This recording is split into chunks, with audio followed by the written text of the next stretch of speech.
সন্মানীয় সঞ্চালক মহোদয়, সম্মানীয় বিচাৰক মণ্ডলী আৰু উপস্থিত সদন। আজি বক্তৃতাৰ বাবে নিৰ্বাচিত বিষয়টি হৈছে সাংবাদিকতাত সামাজিক মাধ্যমৰ প্ৰভাৱ।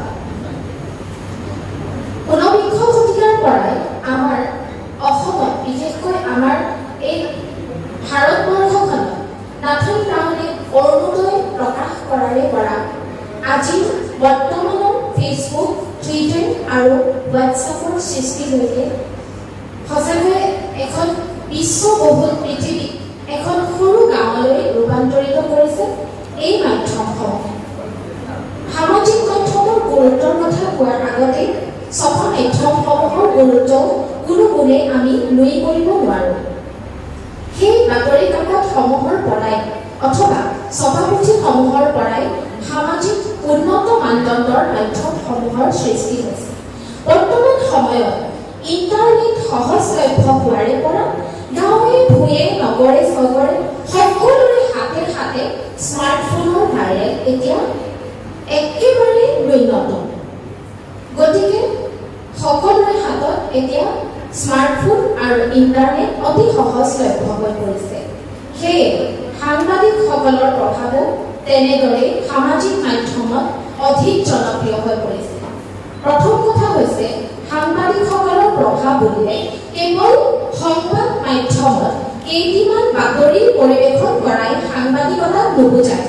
সাংবাদিকতা বৰ্তমান সমাজত, বৰ্তমান সময়ত এনেকুৱা এটা বিশাল পৰিসৰ হৈ পৰিছে যাৰ জৰিয়তে জনসাধাৰণে বাতৰি ভুল শুদ্ধটো পিছৰে কথা।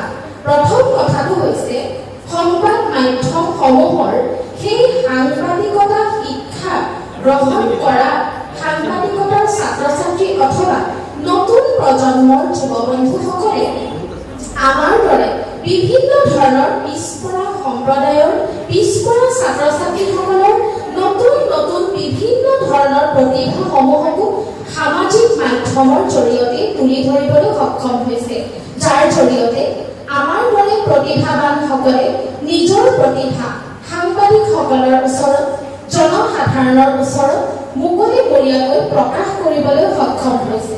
পূৰ্বতে আমাৰ দৰে ব্যক্তিসকলক কোনেও ভাল চকুৰে চোৱা নাছিল, কিন্তু বৰ্তমান সময়ত জনপ্ৰিয়তা সাংবাদিকৰ বাবে অথবা সামাজিক মাধ্যমৰ জনবহুল ব্যাপক প্ৰচাৰৰ বাবে সংবিধানৰ ৩৬নং অনুচ্ছেদত আমাৰ বাবে এক বিশেষ আসন সংৰক্ষণ কৰা হৈছে।